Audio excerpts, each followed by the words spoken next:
Welcome to Fish Fingers and Custard, the Explosion Network Doctor Who After Show. I'm Don Blight and joining me, Ashley Hobley. Hey Dylan, excited to be here talking about Sontarans spin dicks. Sontarans means Sontarans. Yeah. Right? Yeah.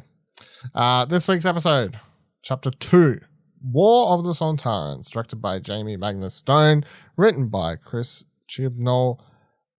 Synopsis, for which is...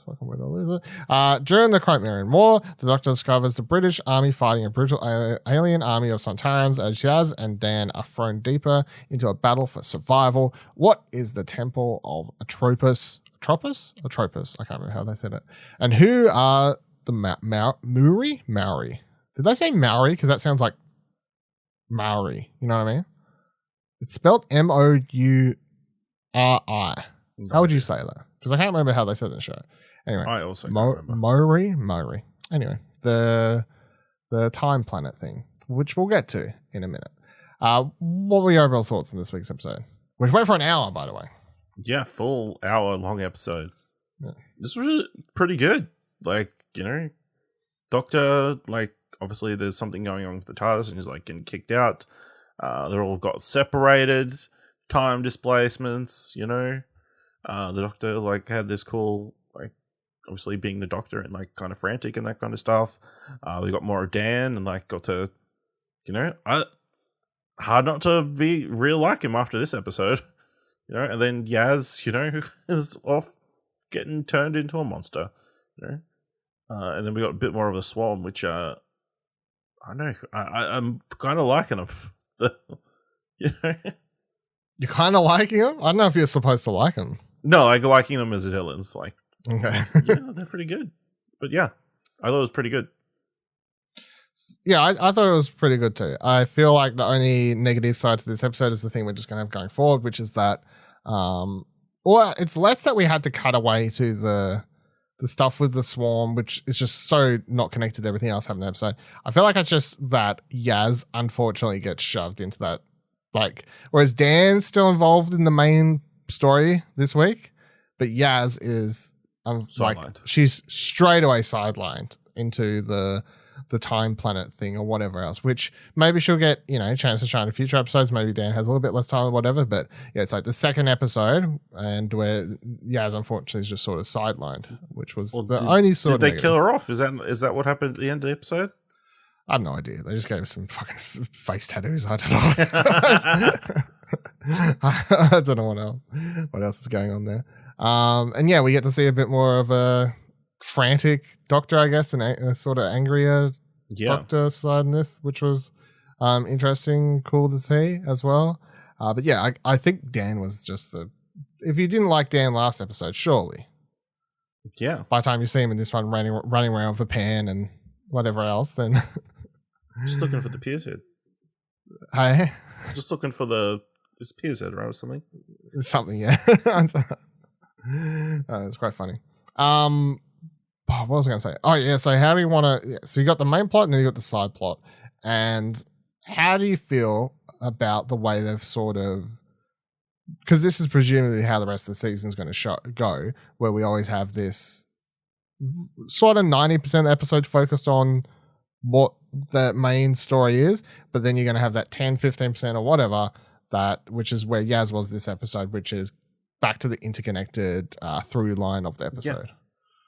Yeah, I didn't mind. Obviously, we're so used to serialized television at this point, that's to be expected. But, it does feel a little bit off of a Doctor Who, which is historically been very episodic. Even when it does serialized things, it definitely feels like everything is a complete individual story, unless it's a 2 or 3-parter or whatever. But yeah, I didn't mind it. I think, we're just obviously getting hints and teasers as to what all this Swarm stuff is, and the time is that's what's time's breaking apart, and that's what's caused the TARDIS to leak and have no doors. It's that was a cool sequence. It's her walking around the TARDIS and couldn't find the door. I think it was shot really well, and obviously Jodie did a good job displaying her shock at not being able to get inside. Get inside the TARDIS, yeah. Yeah. We've gone from a couple seasons ago to one of the doctors being able to flick their fingers and open the doors to now there being no doors. What a change of pace. It is. All things change. But yeah, I think it works. It's just interesting for Doctor Who, and yeah, when you think about how the best sort of seasons have done the through line stuff, like if you think about how Doctor Who was brought back for New Who or whatever you want to call it, and it's like through line, Bad Wolf, it's literally episode, it's just wholly about whatever the story was that week, and then the end of the episode someone will be like, oh, Bad Wolf sticker in the background, or like someone says Bad Wolf and it's like, and credits. Like it's literally like 10 seconds of the episode. And when you think about like Matt Smith, Silence, Astronaut, all that sort of stuff, whole not connected thing, end of the episode, have you heard the silence? Oh, credits. You know what I mean? Like, it's never usually like a back and forth part of the episode where another character is completely in a sort of the through line sort of thing. Yeah, I definitely don't mind it because that's just like other TV shows. But I'm still seeing people on Twitter, you know, just not really adjusting well. I think to between the first episode just being so hectic and then the way they're doing this. But yeah, I certainly don't mind it. My only complaint is that Yaz had to be part of that. If that makes sense. Like I feel like if this is her final season, I would have much preferred her to have a bit more time. I don't know if they've 100% confirmed. I can't remember. Maybe we'll find out. But yeah, so main storyline, Sontarans and all that sort of stuff. The main guest star of this episode was Sarah Powell, who played Mary Seacole.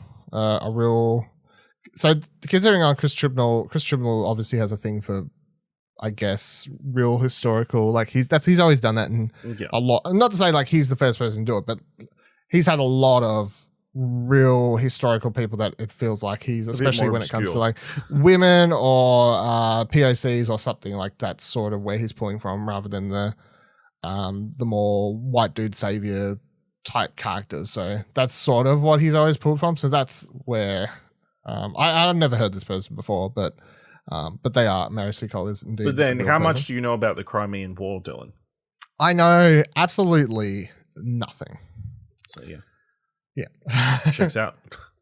I was like, they're talking about Russians and all this stuff. I'm like, what war is this? Is this a real war? They're making up this war? But yeah, no, apparently a real war. So yeah, Sontarans come in. So the story goes that the Sontarans snuck under the dogs. I can't remember the species name. The dogs, when they did their whole thing over the planet Earth to save them, they snuck under and then they proceeded to both attack Earth in the present and past at the same time. And one is during this war, and the other time is during present day, which is where Dan gets thrown to as well. And Sontarans are just being Sontarans, and they're trying to take over Earth more or less. And they've interjected right at a point in history where Russia doesn't exist anymore, even though the people there could still, you know, Doctor mentions Russia, and they're like, oh, that sounds like something I know. I don't really know, but you know, whatever else. You've got this real dick of a general played by Gerald Kide, who's typical bullshit, doesn't listen to a doctor, what would you know, completely screws everything up. And then interestingly, I thought right at the end of the episode, after the doctor kind of does everything right and gets the way that she wants things to go, he has to light that fuse and just blow everything up. Typical human. You can see the look of disappointment on her face too, I feel, during that moment. Yeah. I mean, I recently went back and watched a clip of David Tennant's first episode, you know, where he gets that alien spaceship to leave. No, not that one. The devil spider thing? No. No. The Christmas special, whatever. Oh, right, yeah, okay. Yeah, with the Prime Minister. Yeah. He does. Similar kind of thing. Lots of yelling. Yeah. Telling it, I'm the doctor, like typical doctor sort of thing, yeah. Yeah, but, you know, the alien spaceship leaving peacefully and then humans blow it up. Okay. And then he says how... Great line. But she cracks and says, she has that line in this episode about, I'm not even sure why I care about yous, or sometimes, you know, something like that, which I thought was quite... Well, not harsh, I mean, like deserved it, but I mean, like for the doctor, that was quite a dark line. Yeah. Well, she's been through a lot recently. She's dealing with all hot. She has a lot on her plate currently. Discovering that everything she knew about her, the Gallifrey existence of herself and the Time Lords and everything is not as it apparently seems. So I thought the main plot was pretty good. Sontarans I've always enjoyed Sontarans. I think they're funny little dumb little potato head things. And then seeing a Sontaran ride a horse was worth the price of admission alone. and as a Sontaran wanting to come to this time to ride a horse. To ride a horse, yeah. Which is quite funny. Yeah. So I enjoyed all of that stuff. And then I guess, is there anything else you want to talk about? Because I feel like it's pretty, like it's enjoyable, but it's pretty just straightforward, no? Like with what's happening in the Doctor's timeline and stuff. And meanwhile, you got Dan, present day. You get this cool moment with his parents, right? Yes. It was his parents, yes. Which was, we hadn't seen them before, so that was cool. And then him like sneaking around. And I like how when he first arrives, he's just like looking at the house. And then she's like pointing at her watch or whatever. Like curfew, whatever. Automatically gets start blasted. But yeah, I think my favorite moment in the episode had to have actually been him sneaking onto that facility carrying that pan and just like, because it's a rather long take of him just like dun dun dun dun, like sort of slowly pacing behind all these boxes and stuff. And I'm thinking, there's no way no one's noticed him. But then I remember the Sontarans are dumb, so. And then he just shoves that pan into his jacket, zips it up, and climbs that ladder, gets up in there into that facility, and then gets saved by his companion friend, Carvanista. Yeah, there we go. I hope he's a recurring character through the season. Well, I reckon we'll see him again, but I don't think we'll see him again for a while because the Doctor's like, you need to look after the planet. Yeah, can you look after the planet because we're coming? But I did really enjoy, because I mean, most of the things I enjoyed about this episode was Dan, to be honest. But I really enjoyed at the end where she's like, "Do you want to come?" And he's like, "Can I?" Like he has like a look of. It's that typical. It's like sort of what makes a good companion to a bad companion is always sort of that moment where the excitement of traveling in the TARDIS and how they sort of sell that to the audience of how excited they are about the idea of time traveling and going through space and time and everything like that. And I feel like he gets it in that moment where he's like, his face sort of lights up at the invitation to come travel. So yeah. Definitely. Did you have anything else to say about the present or past or? Nope. Just, Dan's great. We can all get on board with Dan, even though he makes terrible puns. Shout out Simon. What was it? You can walk away. I don't know. Yeah, walk away, something like that. Yeah, walk away. Anyway. The Doctor's like, the other funny part was just them interrupting each other constantly. Yeah. What are you doing here? The exact same what thing. Are you doing? Yeah. And then Mary just like, she doesn't know obviously what the hell she's watching, but being like, can you want to talk one at a time or whatever? It's quite funny.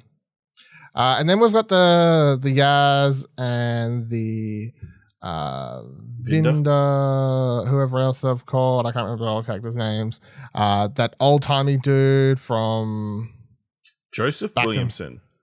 There you go. Joseph Williamson. He's here, and so is the kid. I can't remember his name either. The one you reckon from what's his fuck from? Wasn't he from Game of Thrones or whatever? Yeah, Vinda, Jacob Anderson, who's Grey Worm. Oh, that is him. Oh, sorry, I read it wrong. Yeah, Grey Worm. Yeah. So you got them all show up on this planet that then we discover is, well, so we're told, is called Time, and in which something has gone wrong, and little robot things that look like the companion things out of Destiny to a degree keep flashing up and being like, hey, can you fix it? Can you fix it? Can you fix it? Something needs to be fixed, apparently.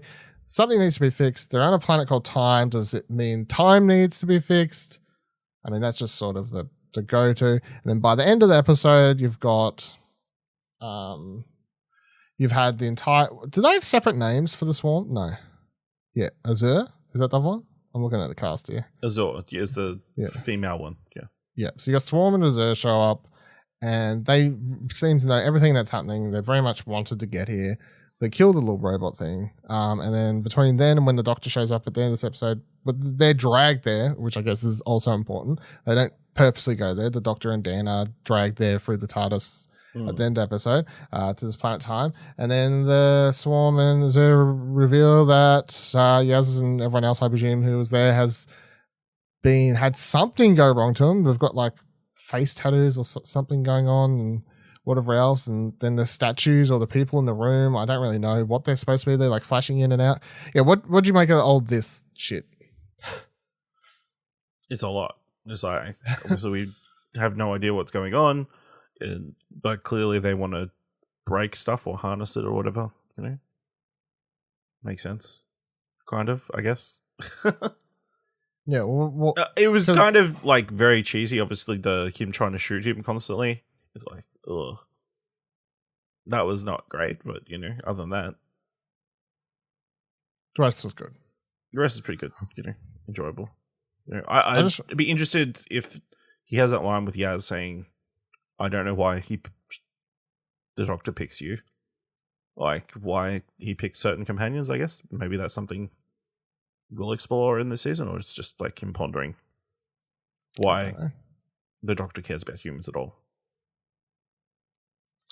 So I'm wondering how we go from this to next episode, like how we get there.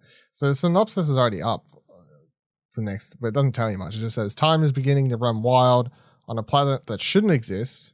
In the aftermath of an apocalypse, the Doctor, Dan, Yaz, and Vinda face a battle to survive. So Once Upon a Time is next week's episode. But I'm just wondering how they go from where they are to like getting out or whatever, like being. That's the surprise, you know. Like what the go is, yeah. So and then they confirmed the other day that the 4th episode is going to be the Weeping Angels episode, and the synopsis for that one is: a little girl has gone missing. Professor Autatius Jericho is conducting a psychic experiment, and in the village graveyard there is one gravestone too many.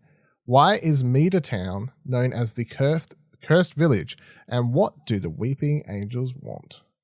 So it was somehow that sounds more like a one shot, like a typical thing. But maybe next week's, I mean, like obviously we're predicting that time is going to get fucked, like as a whole concept.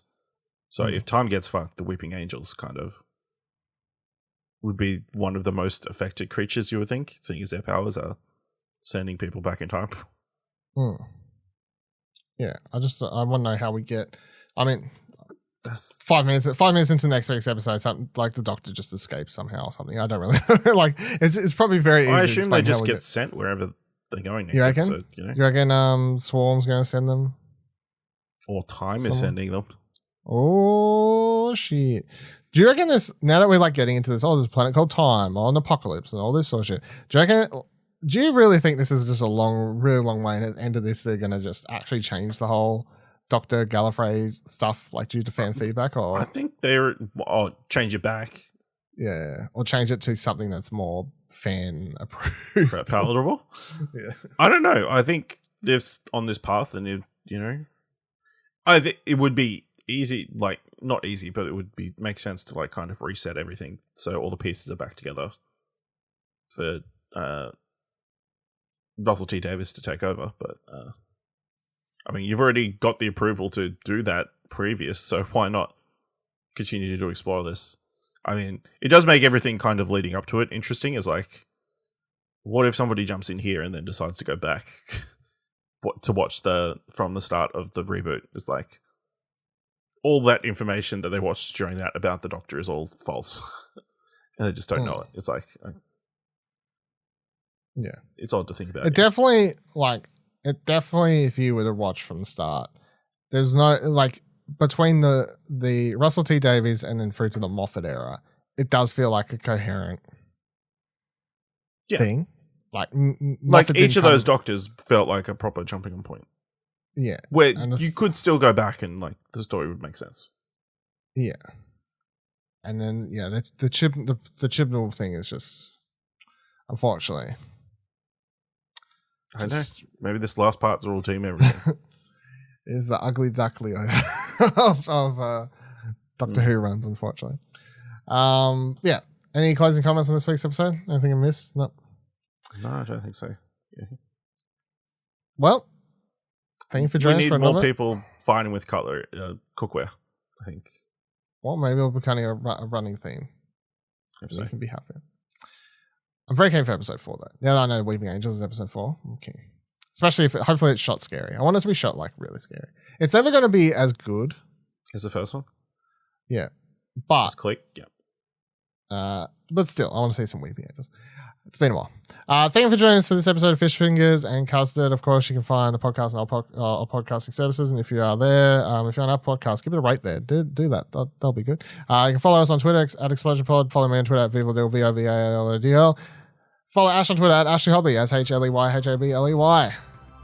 And until next week, time is just a perspective.